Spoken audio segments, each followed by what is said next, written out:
جج افضل مجوکا نے ایڈوکیٹ ہادی اور ایڈوکیٹ ایمان مزاری کی غیر حاضری میں ان کے وکیل کے ایسوسی جونیئر وکیل کو عدالت میں کھڑا کر کے سرکاری گواہان کے بیانات ریکارڈ کرنا شروع کر دیے۔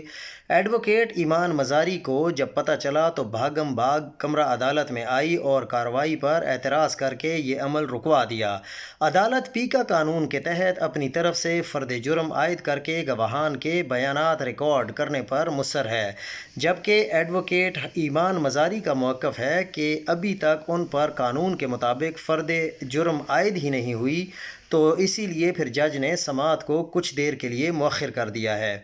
اور دوسری انتہائی اہم خبر یہ ہے کہ جسٹس محسن اختر کیانی کا اسلام آباد پولیس پر سخت اظہار برمی طاقتور شخص کو بظاہر ایما پر شہری کے خلاف مختلف تھانوں میں درج 5 مقدمات کو جھوٹا قرار دے دیا اور پولیس کا کردار بھی باعث شرم قرار دے دیا۔ جھوٹے مقدمات درج کرنے پر پولیس افسران کے خلاف مقدمات درج کرنے کا عندیہ دے دیا۔ ایف آئی اے کو پولیس افسران کے خلاف تفتیش کے لیے معاملہ بھیج دیا گیا ہے۔